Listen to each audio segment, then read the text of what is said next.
So let me introduce Dr. Poste, who is Chief Scientist, Professor, and Chair in Health Innovation at Arizona State University. He's going to talk to us about the rapid progress in molecular biology and address how this new technology will generate complex economic, social, and ethical issues. He's also going to discuss how much new technology science a society can afford and what the priorities might be in allocating those scarce resources. So Dr. Poste. Thank you. So I've tried to respond to Larry's request to keep it as jargon-free as possible, but that doesn't mean to say we can escape complexity. And complexity, I think, is the overarching theme in contemporary healthcare, whether you're in science or charged with the challenge of actually making it happen. As we've seen in the recent healthcare reform debate, if you can actually call it either reform or a debate, but I won't challenge that, clearly we have a $2.6 trillion economy, which is a vital part of a civilized society. At the same time, across the G8 and the G20, we will have the largest cohort of the aged, of which I now enter those august ranks. And with it will, of course, go the burden of chronic disease, as has been reflected by the President. Any civilized society should try to maximize access to health care, but at the same time, we have a completely unacceptable variation in clinical practice, not just based upon your socioeconomic status, but geographically who you happen to run into at any given time. So the second element, of course, is the fact that healthcare is very inefficient at utilization of information. Not that I would advocate this, but if we stop science and technology in their tracks today, we still don't utilize what is an extraordinary vein of rich information concerned with my welfare and your welfare. If I were to step off the curb here in Boulder today and be hit by a car, I could have had every medical test known conducted on me last week, and none of it would be accessible, even if I lived in Boulder. That's the distinction. Healthcare is hideously fragmented. The ologist problem, particularly as it affects the aged, the gastroenterologist, the cardiologist, the nephrologist, etc. It goes on, all living in a siloed world.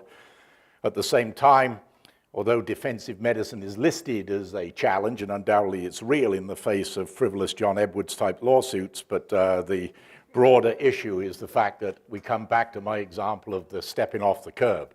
Everything was done last week, but it's got to be done again because there is no connectivity, and healthcare is probably culturally the most conservative discipline of all in the adoption of innovation. Most other industries are successful in moving true innovation into mainstream practice within 1 to 5 years. In healthcare, it's 15 to 25 years. And excessive use of services, I like this one, from so the dimension of fragmentation, all of us are dependent upon the skill of physicians, to which we owe much. But at the same time, specialization and fee-for-service, which was never really addressed in the healthcare reform debate, is the single root unit cause of unit cost inflation. At the same time, I think we're going to run into a real buzzsaw that the contemporary medical graduate is being graduated ignorant of all the trends that we're talking about at this symposium. And I think what one has to come to terms with is molecular medicine, engineering-based medicine, information-based medicine, and the most culturally difficult of all, cultural recalibration of the role of the MD in healthcare delivery.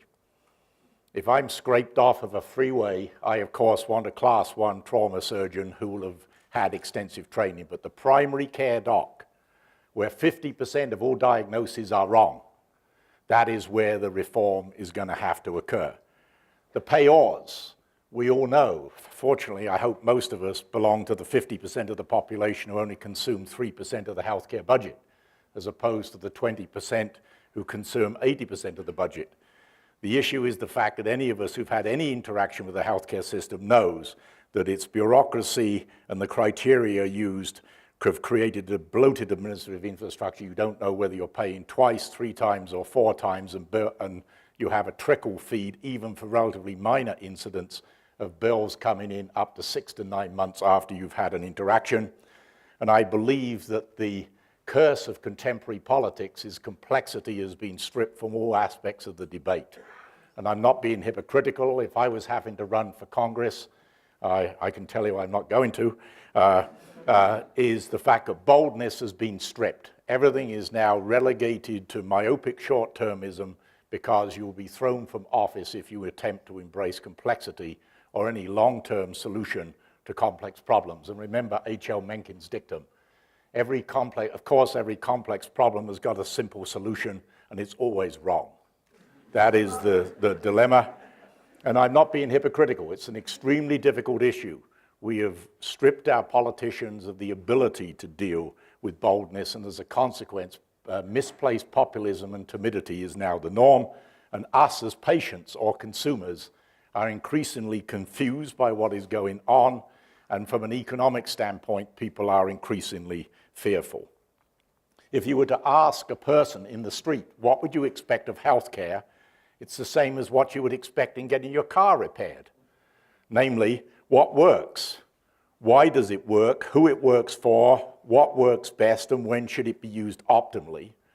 That's an overarching set of banally simplistic statements, but nonetheless, those are the questions we need to be asking. And it all comes down to what do we get for $2.6 trillion? And the definition of value is going to vary depending on whether I'm a physician, I run a healthcare system, or I'm the patient. We have very different value concepts for each of those constituencies. But this is the real issue.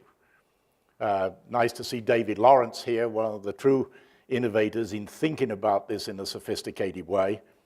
The red circles are where we largely spend that $2.6 trillion today. Alarmingly, a huge amount of it at the end, last 6 months of life. One of the most complex ethical debates we're going to have to get to grips with over the next decade. But it's chronic disease and its progression to end-of-life care. If those last 6 months of life were spent with high dignity and high quality of life, that would be a very different debate. But tragically, it isn't.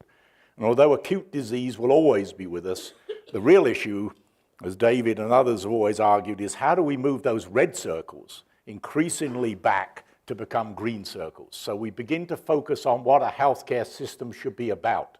Health.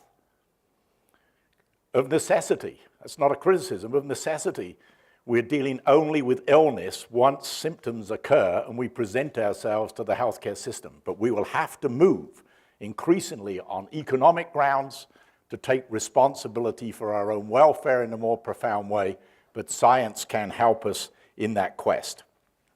So my last set of introductory comments are somewhat obvious. The social and economic value of reducing disease will rise substantially, and the overall trend over the next 1 to 2 decades must be to move medicine from its current reactive posture, once disease is already clinically manifest, to a much more proactive view, because the two key issues we're going to have to wrestle with, infinite demand versus finite resource, will fracture the system. We're already there. Infinite demand versus finite resource, and shifting the value curve towards wellness will have to be the two overwhelming strategic parameters. On the other hand, there are clearly vast global iniquities, the omnipresent threat of global infectious disease, food security, toxic waste, environmental change, climate change, spread of vector diseases, and so forth. That will be another one in the Gold Symposium series. I'm not going to spend any time on that today, and I'm going to live within the privileged cocoon of the United States for the most part. So these are the forces shaping the evolution of healthcare. Most of this audience gets their wow factor, as I do every day, from living in the purple circle. This is a great time to be around. Fascinating, remarkable science going on, which will eventually translate to personalized medicine. I'll give you some vignettes on that. But my introductory remarks really related to the green circle and our failure to use health information proficiently. Those are the three intersecting circles coming back to value. And beyond infinite demand versus finite resource, I believe that the single biggest value driver in healthcare for the next 2 decades will be the switch to sophisticated diagnostics and blood-based diagnostics. And in that, it will be this triad, which I've sort of somewhat called profile, sense, and act. What is the profile of disease, and how do I identify it? That's the signature of disease at the molecular level. Even if I've got that, if I can't detect it in a meaningful way, that's the sense. So whether you call it a diagnostic or a sensor, you're sensing that signature, and that doesn't mean anything if you don't make that information actionable to the end physician.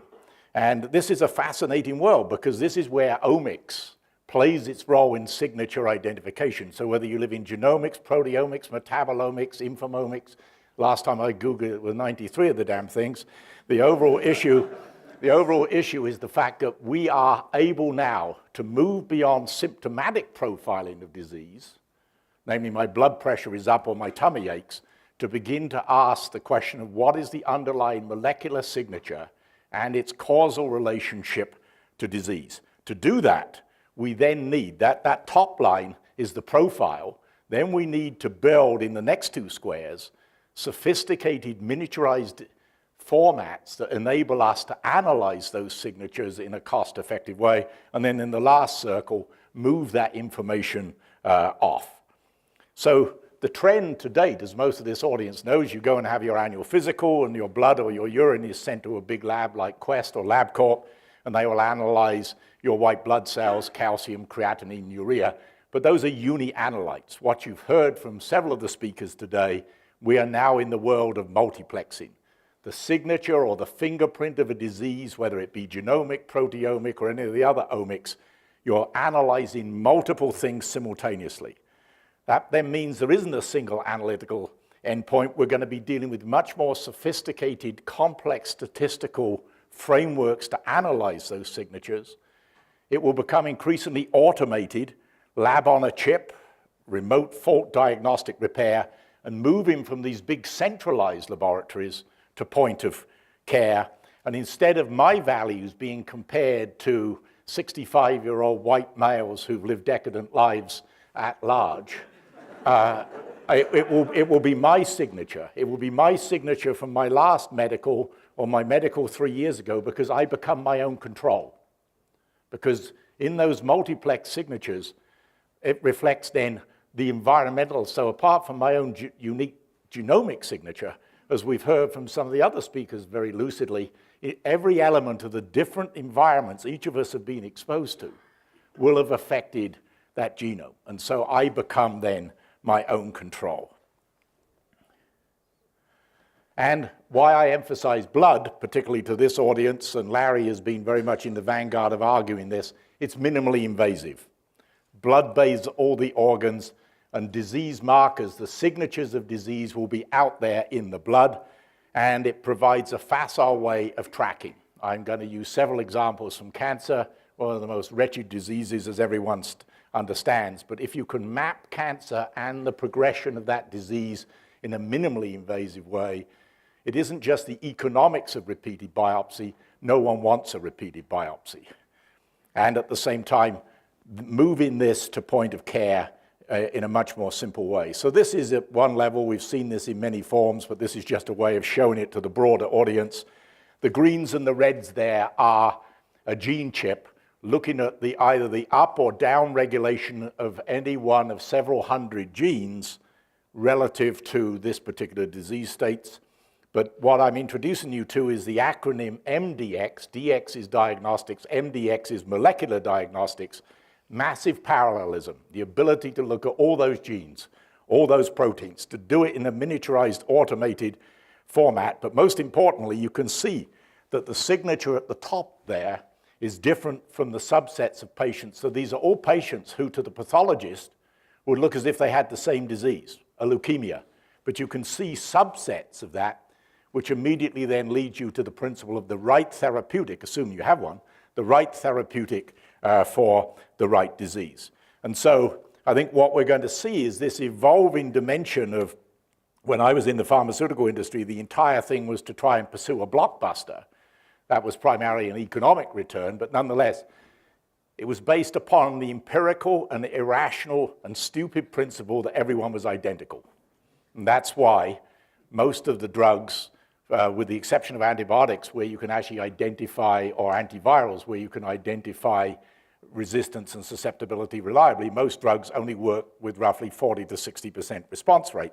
What we're now moving to, as we've heard, is once you can stratify disease with those types of signatures, if you've got a drug which will act on that subtype of disease, then that becomes targeted therapy.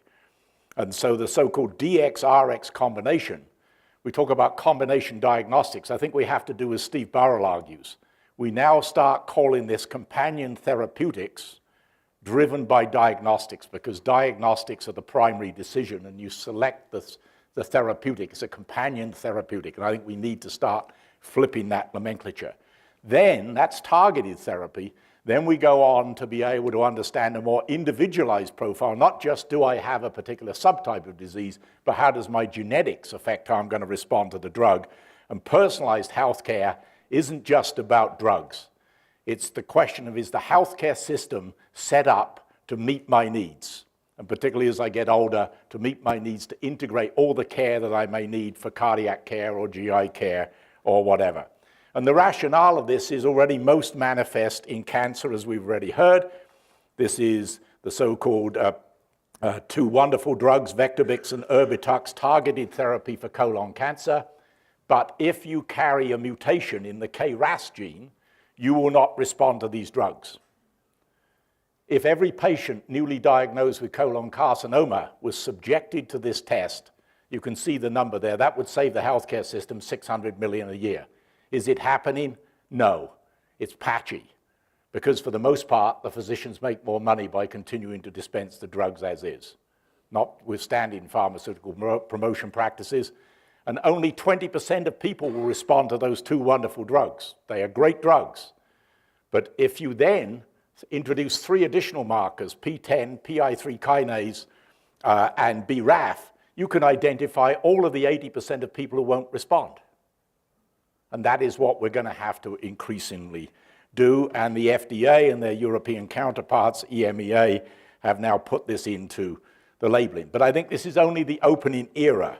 I think we'll see payors. If I'm running a healthcare system, why am I going to allow physician ignorance to continue people to be assaulted with drugs which are not going to do them any good? And if those drugs cost between $40,000 and $100,000 a treatment cycle, as the types of drugs we're talking about here, how should a diagnostic test that eliminates that wastefulness be priced? It's an issue I'll come back to, but I emphasize the point, companion therapeutics. So that's right drug for the right subtype of disease. The other element, of course, is the fact that we dispense 3.1 billion prescriptions in the United States every year. Of those, 2.4 million result in people being hospitalized for adverse drug reactions. Not bad, less than 1%. No, completely unacceptable in terms of cost. It's not just drug toxicity per se. Some of it is drug toxicity. Some of it is physician or healthcare error, and also significantly patient non-compliance, particularly amongst the aged. I remember calling up my late octogenarian mother, who for the most part had been wonderfully in health, but I would call her each week from the United States. She was living in England. And I'd say, have you taken your medicine, Mum? And then I'd notice a sort of slight squirreliness as to whether she'd taken it. I said, well, have you? Well, I didn't yesterday, but I took 4 today. Right?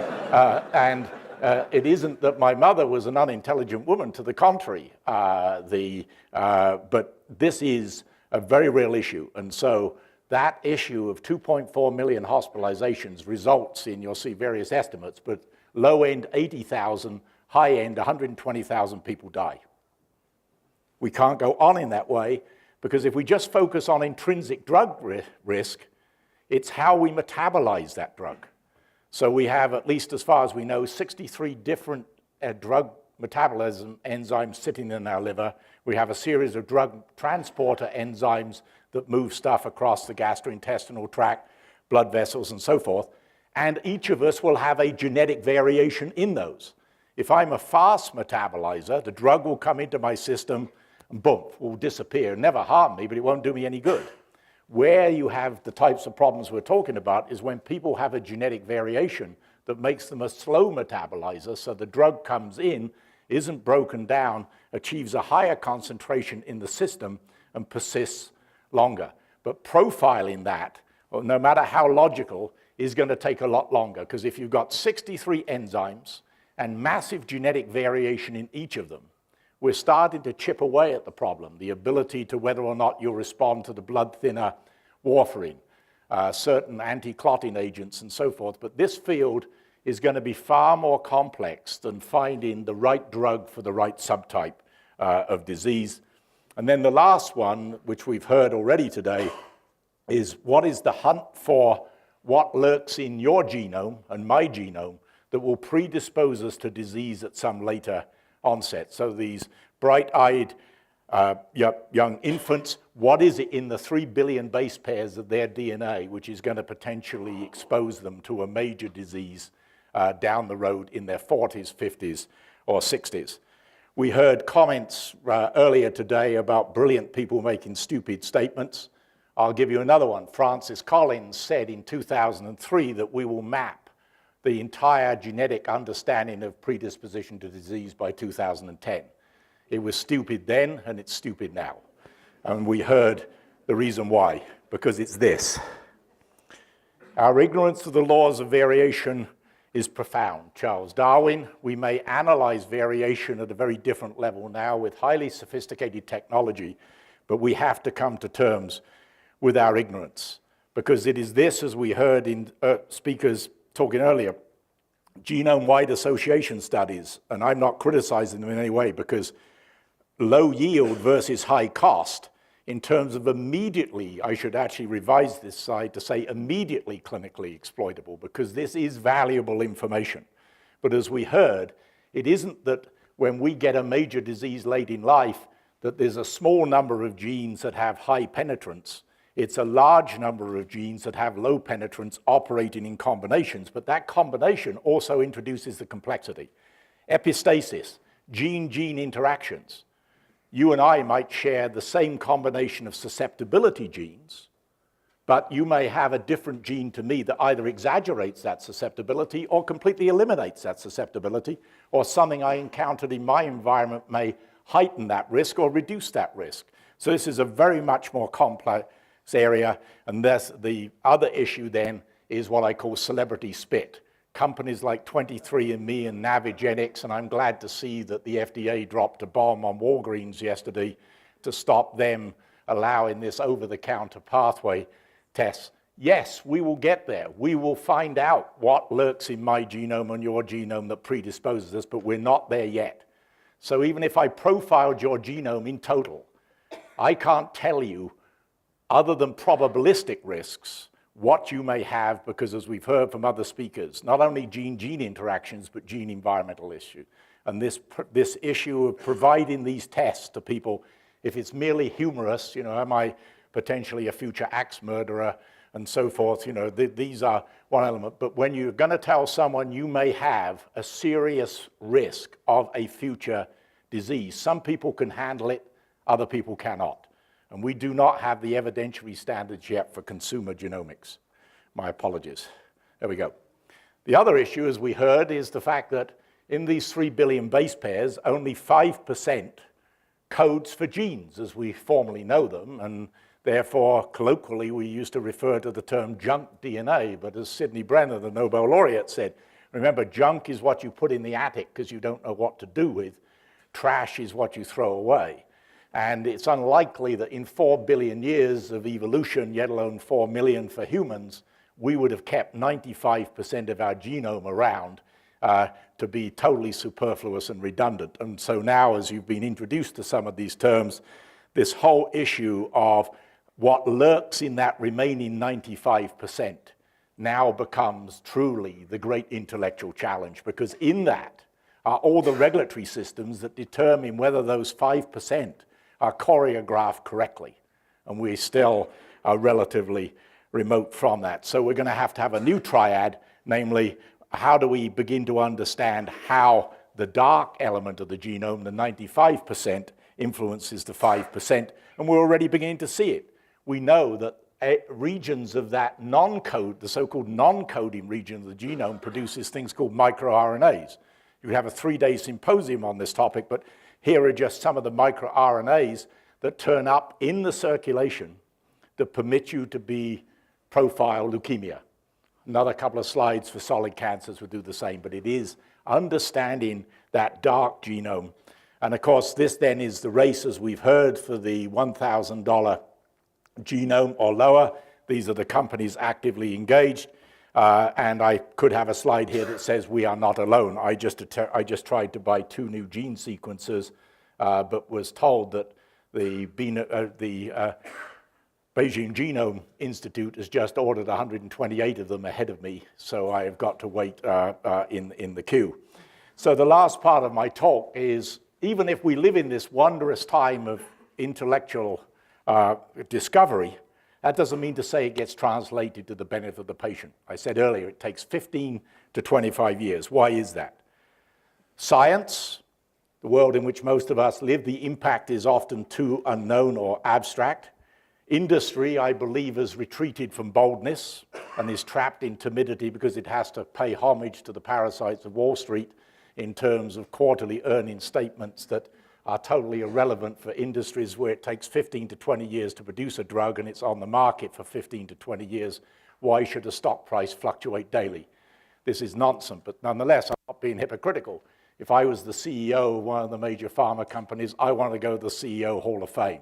And therefore, I'm not going to crash my stock price by saying, screw you, Wall Street, I'm going to do the right thing. I will continue to do the timidity. Payors are merely concerned with cost control. Physicians, status, revenue, and recognition. Patients are unaware and uninvolved, and we've already talked about the challenges for the politicians. But the final issue is who pays, who benefits, who decides. That's really the issue. Because it's this, we live on the yellow line, this dramatic exponential increase in fundamental knowledge, but the drag is how you move that then forward. So if we come back to the world of biomarkers, we've got to start thinking about this in a much more systematic, disciplined way, which is totally alien to the way academic medicine and science works.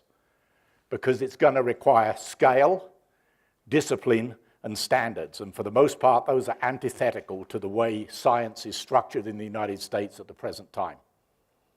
I can't validate the figure I'm now going to give you, but a couple of years ago, Nature Biotech said there were 147,000 papers in the literature on biomarkers, and only 47 have been validated by the FDA. The vast majority of those papers are only good for promotion and tenure committee and cat box bin liners.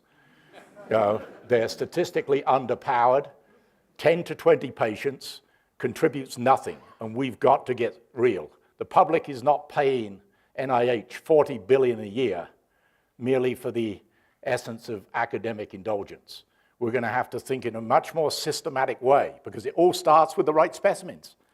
As you've heard, if the specimens are so variable from the time even when it's removed from the patient, whether even if it's something as simple as a blood sample, yet alone a tissue sample taken by a surgeon, if you haven't introduced standardization at the beginning, and it doesn't matter whether you measure genes or proteins, the next one along, standardization. How do we build the instrumentation?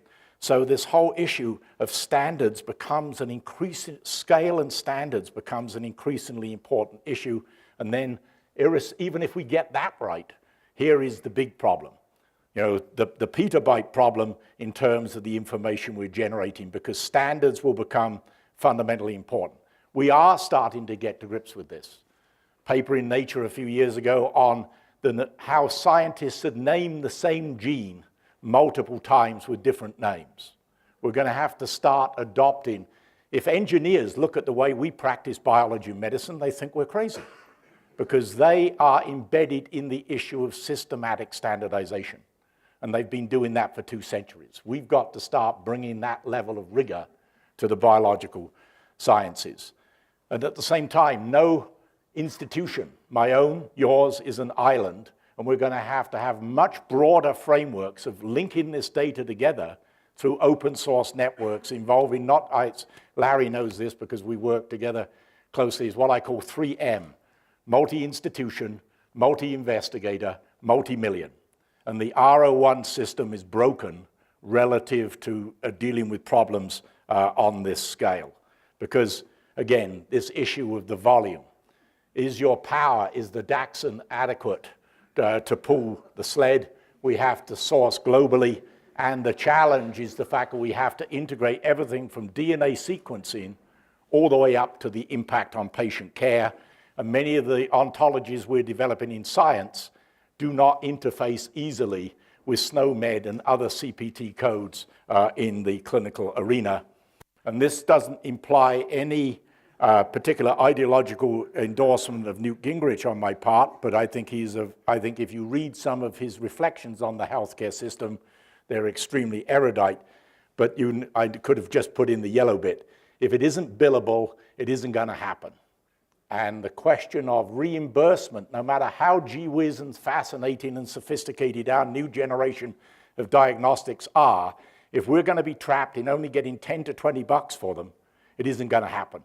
Because these multiplex tests, a statement was made earlier about the fact that it costs the same for one test versus a million. It doesn't. And if you're going to have to do prospective trials to validate those, you're talking about now development costs for new diagnostics of $100 to $300 million. And you're going to want a return on that. But I bring you back to the question of if the diagnostic test confirms that a patient should be eligible for a $100,000 therapy, that's great. But if it confirms that they shouldn't be, how should that test be priced? These are the sorts of issues. And of course, that then gets into the hairy world of genes and intellectual property.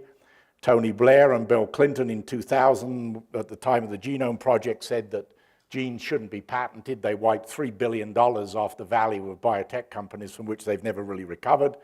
We now have the more recent decisions, and of course the two Joes there at the bottom, Joe Stiglitz and John Sulston with the editorial in the Wall Street Journal. It's a very complex issue. I do not think you should be able to patent a gene if you cannot define its utility or its application. But if we actually allow this to progress uncritically, I believe that we will seriously damage the evolution of genomic medicine. But it all does come back to this. How much new technology can we afford?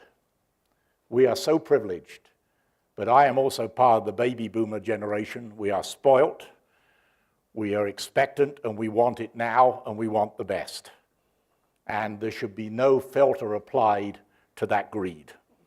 That is the challenge. How much as a society are we prepared to spend at the beginning of life, the pre-me question, and how much are we prepared to spend at the end of life or other very critical care issues? Other nations have started to deal with it.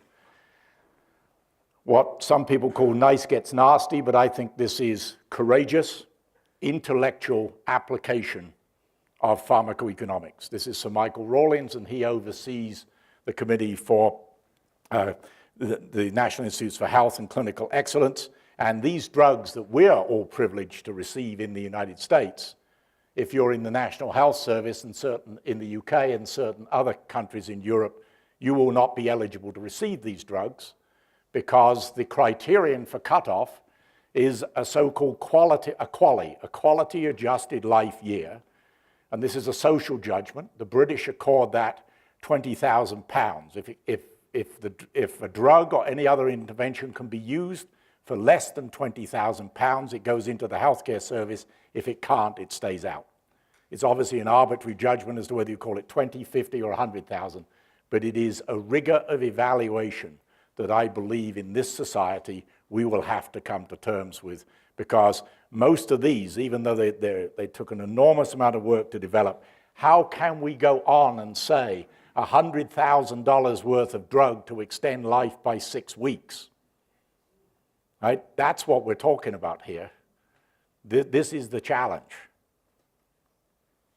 Who defines best practice? You're all familiar with the firestorm that recently followed the recent rulings on mammography.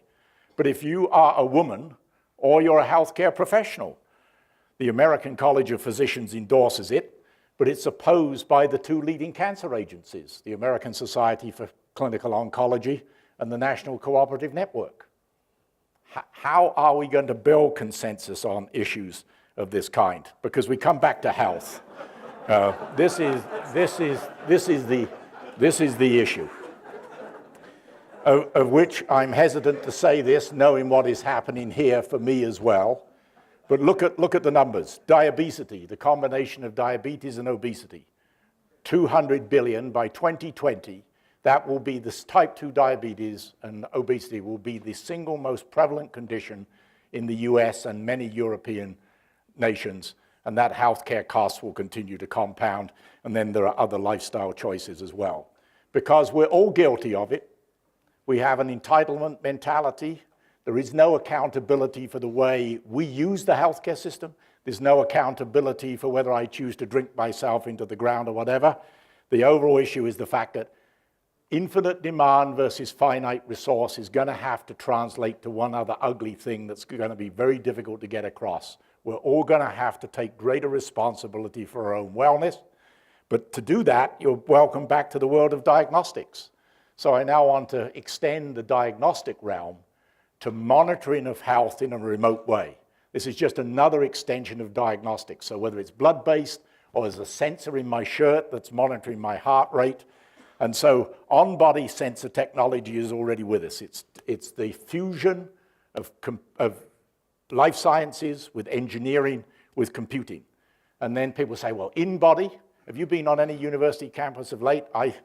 Arizona State is now the largest university campus in the nation with 67,000 semi-illiterates running around on it. And at least a quarter of them are pierced, and that's only in the bits you can see. And if you talk to them, the question of having an in-body sensor, if it's going to be good for them, I am privileged to do a lot of work with the US Special Operations Forces, which I apologize for, which is why my timetable here is disrupted because I have to be back in Washington.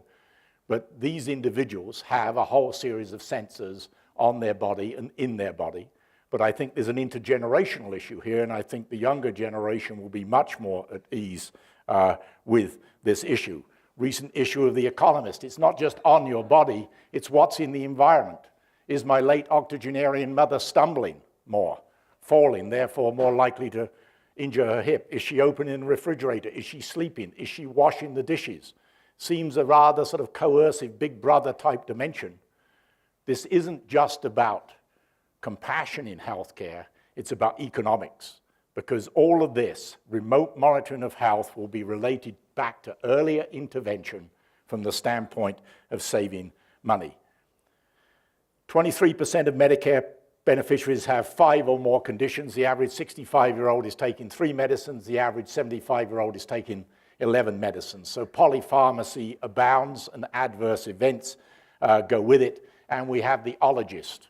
My much-cited mum goes to see the gastroenterologist, the cardiologist, and unless you're in a system where all that information is summed together, it's, well, doctor, I got the yellow pills from the other guy. No? And that's about the extent of it. But fortunately, big stores like Walgreens and CVS and so forth do have integrated pharmacy records. But non-compliance, just read the label. That's real. It isn't just my mum popping 4 when she should have had 2 yesterday and 2 today, and everyone else's mum and dad doing that. You all do it. How many times have you been prescribed antibiotics for 7 days? You take it, your sore throat is better for 4, you put the other 3 days back in the bathroom cabinet, and thank you for your contribution to the antibiotic resistance problem. No, not trivial humor. This is big bucks, very big bucks. So we're going to have to go to smart medicine containers, a jelly bean chip, so called because it costs no more than a jelly bean, in the lid and in the bottom. So you know when that container was opened, how much was taken out, and when is that transmitted then to the pharmacy for the non-renewal, to the caregiver, and so forth. This is pure science meets economics, because this is the world we now live in. We are all inhabitants of the infocosm, and some are far more facile navigators of it than I, but it is its ubiquity. I like this quote from T.S. Eliot: hell is the place where nothing connects. Welcome to healthcare. The president has, in my opinion, tried to deal with this under the so-called high-tech program, under the Recovery Act, and now, apart from incentives of up to $44,000 for individual physicians, but also return for healthcare systems for a much broader adoption of computerized electronic healthcare records. But it's this: the devices that we're all carrying at any given time start to migrate. I know Don Jones from Qualcomm is here. I haven't actually seen him, but a very cogent observer of this field. But this is it, the interface. So whether it be monitoring something in my blood, courtesy of Larry Gold, or something on my hip that's transmitting information, this becomes the norm, because wireless integrated data systems, where am I, what am I doing, and what's happening, whether it be in my home or whether it be in the medical center. And we've clearly seen then this will start to be, this is actually the version of Microsoft, this young man and his mother is actually seeing a physician, but the physician then can call upon quickly additional sources of information they were not able to do before. And an interesting issue is, will this become the primary face, the most dominant face of primary healthcare over the next 10 years? Because most of us, when we refer ourselves to the primary care physician, for the most part, can get better. The real issue is triage. Is it something that can be dealt with now by a nurse practitioner or a uniformly trained primary care doc, or is this something more serious that requires to be moved on into the system to a more sophisticated level? So I think what we're going to see is an expanding universe of health information for all the reasons, but it's the dramatic expansion of social media in particular. This is a book that's well worth reading on personalized medicine by Tom Getz, the deputy editor of Wire. I'll let you read it. Well, I'll actually read a part of it. If there's no longer a need to rely solely on a doctor's advice for treatment and care, why should we be expected to artificially limit our options? And again, there is a huge intergenerational gap in this. If you speak to the young, including my children, they will say, why the hell do I need to drive 40 minutes across town, sit amongst a group of old people coughing on me, and I'm kept waiting for an hour, and then the guy gets the diagnosis wrong half the time, right? And we're going to have to start dealing with that in a much more important way, because social media, by definition, is everywhere. Some would argue it's not necessarily always a constructive force, but we have now seen the rise of the informed healthcare consumer. If you look at the impact on patient groups, I am on the board of a cancer company in California, and by monitoring what the cancer patients themselves are saying in their support groups, we actually find out more about the way our drug is performing than the physicians who are conducting the trials. So we see a patient who says, I've started to develop a neuropathy, tingling in my hands. Has anyone else had this? And you get 8 other people right in. And what you then find is the fact that they're all in the highest dose group. And you back titrate, and we call up the physicians, say, oh yeah, well, maybe they did mention it. It's not noted. But you back it off. I'm citing a more extreme example, but it's an example of the fact that the physician-patient relationship and dialogue will start to change, even in major areas like cancer. But once again, we have to engage the elderly in that, not just for information, but for also in terms of the way this is utilized. The tongue out of the side of the mouth is very telling, because I also exhibit that strange motor disorder when playing electronic games with my grandchildren. They are on level 68 and I am on level 1. But clearly, this is, if presented in the right way, these systems can be enormously powerful in not only educating the elderly, but also sustaining their intellectual stimulation and their motor stimulation. So all this, in closing, is the fact that molecular medicine, access to care, but proficient use of information. No matter how good we are as scientists and physicians, if we don't see what we do in the context of this broader, holistic equation, then our creativity won't be translated effectively.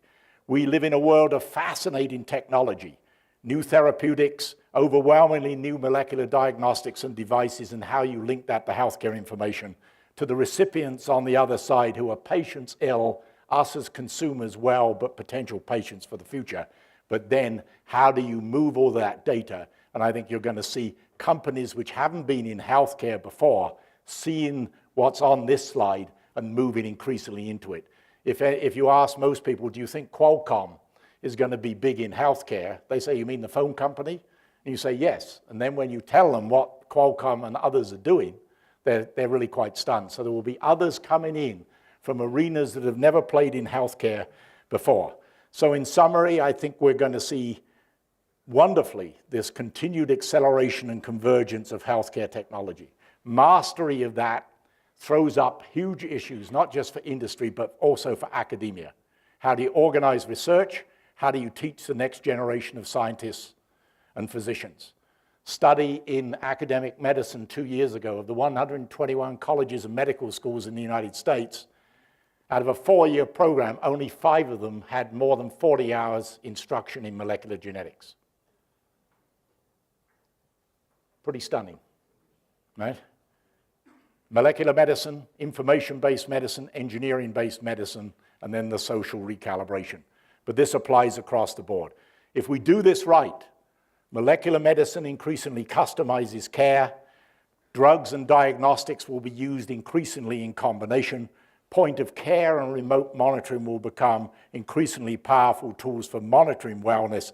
All of that should hopefully reduce error, improve compliance, and improve outcomes. But it won't happen unless we realign incentives, both for the physicians and for the creators of new technology. Consumers will be asked to take increasing responsibility for their own health, and new incentives will go with that. But overwhelmingly, I would argue that the glue in all of this is going to be connectivity for the reasons I've spoken about in the way we all use information.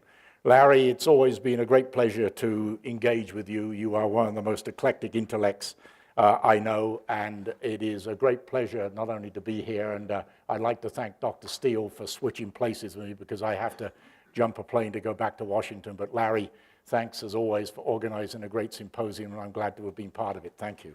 Okay? Yeah, thank you.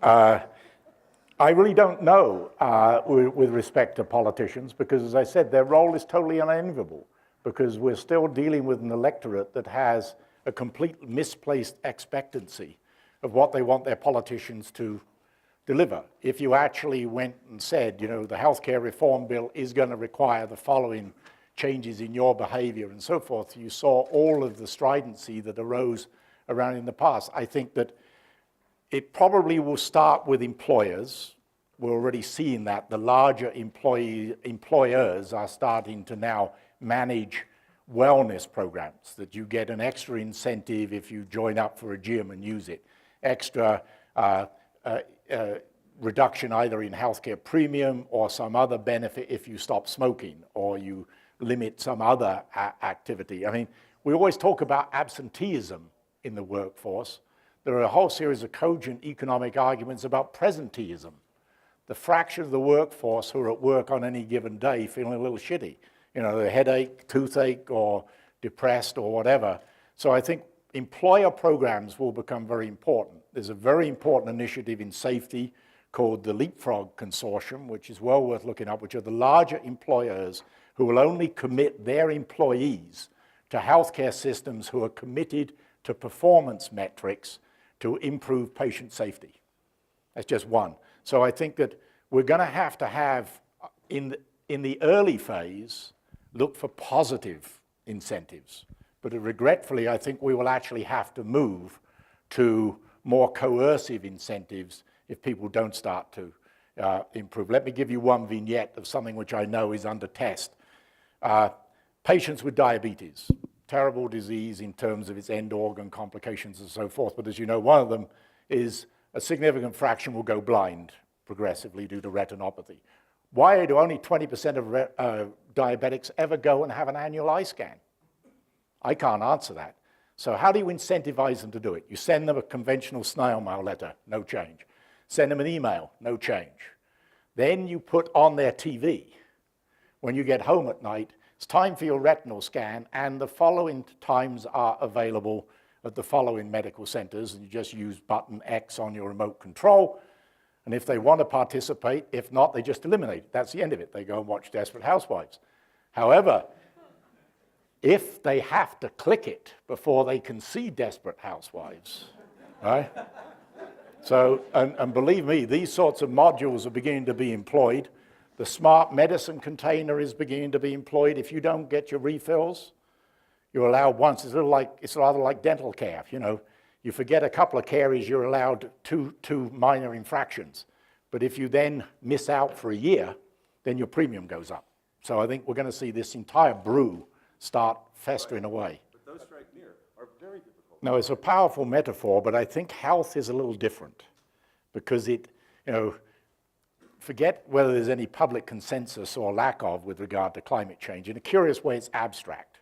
But my welfare and the welfare of my family and my loved ones is not.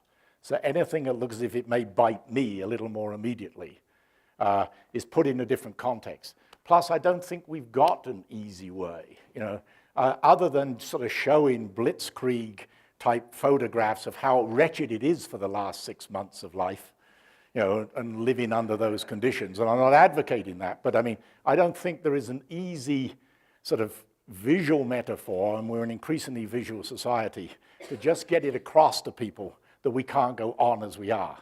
I mean, as a moment of humor, I hope people will view this as humor. I was at a meeting recently organized by Steve Burrell, and a commentator on the health reform bill said, this is a 19-pound owl pellet. And what they meant by that is it weighs 19 pounds, and like if you examine an owl's feces, the amount of undigested material which is in it, and hence the analysis. And if we really look at what we've been doing, it doesn't matter which part of the equation you live in, physician, payer, consumer, patient. That bill has got so many minefields lurking in it, we haven't even started to work our way through. And forget what the CBO comes out with, oh, another 130 billion here, or we just discovered it. I don't think there is any, you know, truly disruptive change that we can introduce. I mean, if you read Clayton Christensen's book, Applied to Healthcare, it isn't easy to move beyond the incremental in healthcare, but integration of care, I think, is probably going to be the I don't want to bore the audience unduly with this. I think the medical home concept is probably the one that will have to gain in momentum to integrate different clinical specialities. Larry? Well, Yeah. could I? All right. Sorry. So I'm a former ologist, now recovering in cultural rehabilitation, I suppose. How you talked about trying to move from where we are on the physician side. There's a tremendous amount of resistance, and we don't know the first thing about omics or omics. And when you talk about opportunities for cost savings and better care, as you were matching diagnostics to oncology therapies, how do we get that lever to move immediately as it should? And then one other point was you mentioned that physicians are being trained in some of this, and that's a deficiency. Are you aware of ongoing approaches to tackle that? So, multi-part question. I don't think there's anything that sort of, it's very much an extension of the question just asked. I don't think there's anything that's going to suddenly flip the needle over immediately. But I believe that we have to start, if we have diagnostic tests available that do, at least let's just stay in the drug diagnostic tandem, that's going to be where both the regulators and the payers start to intervene. I mean, the FDA puts it in the label for those two anti-cancer drugs, but there's nothing that demands that the physician comply with it. Now, if I want to give my old company GlaxoSmithKline Zabacavir to someone with HIV, I'm guilty of medical malpractice if I don't do a certain diagnostic test for HLA star 507. But that's what we've got to start doing. We've got to start reinforcing when science drives sound clinical decisions. The regulators have got to start imposing it, and the payers have got to start imposing it, because otherwise the only other group, which I'm not encouraging to do it, will be the lawyers. I believe we're on the cusp of medical malpractice law, courtesy of genomics anyway. And I think oncology will be the first place You can imagine the scene in the courtroom when I asked the esteemed Dr. Gold, oncologist, would you please show us Mrs. Jones, I'm sorry, I mean the late Mrs. Jones, scan. Oh, you didn't do one. No further questions, Your Honor. Or, well, thank you very much, Dr. Gold, for showing us the scan. Do I understand that because these markers were present, which indicated Mrs. Jones would not respond to this drug, but you still went ahead and gave it to her? And relegated the last 6 months of her life to a wretched quality of life? No further questions, Your Honor. Right? That was an unduly exceptional laugh. Must be a lawyer. But I think to your fundamental question of training, I think this is going to be very important. I mean, if you look at the truly elite schools, Harvard, Stanford, Duke, etc., they are starting to undoubtedly take this on board because they've also got first-class faculty who understand this. But also the licensure framework. I mean, if you wrestle with the perversity of trying to establish a new medical school and departure from any curriculum that's there today, but I think we've got to get to grips with the fact that training in medicine, where you've got this extraordinary responsibility, not just for human welfare, you've got the legacy of medical knowledge, which is still formidable enough to learn in 4 years, and you've got this tidal wave of new stuff coming at you. I think we're going to have a new stratification of the way we qualify physicians. Much primary care physician work can be done by nurse practitioners today, and we know it. Much of it will continue to be increased by physician decision support software. I know the profession doesn't like to hear that, but that's going to occur. But I think medical school will give you the ability to practice in that niche. Then if you want to go on further, just as you do now for board certification, you will have to go through that. But I think the role of the primary care physician will become extremely different in terms of what they're allowed to do, what formularies allow them to dispense. I think that will be another factor, and what regulators and payors allow them to do as well. So it's a combination of positive and coercive incentives. No. Urgent question. Yes, sir. Okay. Right? And if it has to be the malpractice lawyers who provide the enema, that may be the only vehicle by which it happens. I'm sorry to put it so crudely, but I mean, an alarming vignette. I'm on the board of a diagnostic company called Caris, and it has certain tests in the cancer arena, and we recently hosted 1,400 oncologists. I've spent a lot of my time in the world of cancer research, and I think I still concede that oncologists, apart from having one of the most difficult medical specialties because of the psychological toll of seeing what happens to your patients when you can't always help them, and they're deeply committed professionals, but they're ignorant professionals. So of the 8,000 oncologists in the United States, 80% of them practice as community oncologists, not the elite of the large medical centers. So 1,400 of them were in an auditorium like this, and we had the electronic modules, so you could vote, so you didn't have to worry about identifying your own ignorance. It was completely anonymized.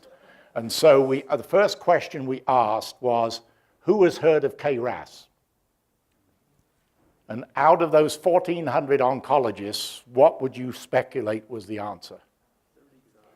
Sorry, and this was 3 months ago. 14%. Right? And this is an elite profession. This is an elite speciality. Not just the guy who's got to ramrod through patients every 5 to 7 to 15 minutes and barely has time to grab a chart. These are people dispensing some of the most lethal cocktails of drugs imaginable and expensive cocktails of drugs. And I'm not in any way unsympathetic to their position because they're on the hamster wheel of pushing Mr. and Mrs. Jones through each time. But we have got to get to grips with the fact that even if we've only got incremental change that we can invoke for reform, the knowledge equation isn't incremental. The knowledge equation is being disruptive for every discipline. And that's where the disconnect is. And it's really difficult. Larry. Well, wait. No, wait, one more second. Don't clap for that guy yet. So, you made us all want you to say 2 more minutes before lunch about the interface between Don Jones and Qualcomm, omics and good science, And the phrase I think you used, the semi-literate 67,000 students that populate ASU, who are, if I'm not mistaken, the consumers up there who we're going to give increased personal responsibility to. And you must worry as much, at least, about personal empowerment when science is so difficult for everybody. So would you say something? Because that's missing here. Again, with the obligatory preface, I don't think there are any simple answers, and obviously I trust marginal humor about semi-illiteracy. No, I actually say it on campus too, and the students enjoy it. Because our job is to transform them in that regard. I mean, we are blessed with the opportunity to take the brightest young minds in society, and I wouldn't even get into university now relative to the standards that they have to fulfill. These are the leaders of the future. This is where we have to start seeding these ideas. But they're also, as you well know, they're remarkably involved anyway. I mean, you've always got the apathetic fraction, but in understanding the facileness and the importance of access to information, and also their rejection of traditional authoritarian structure. I mean, I think we have a duty, not just for medical students who've got the greatest responsibility of all in this regard, but I think as we embed this into our themes, where we bring in ethics, I mean, that can be a growth profession as well for just intellectual masturbation, but that's another element. There's a profoundly important issue of ethics, law, social, cultural principles, because so many of the factors we're talking about here that will influence my healthcare, my grandchildren's healthcare, will be determined not just by science and technology, but by politics and the social cultural framework.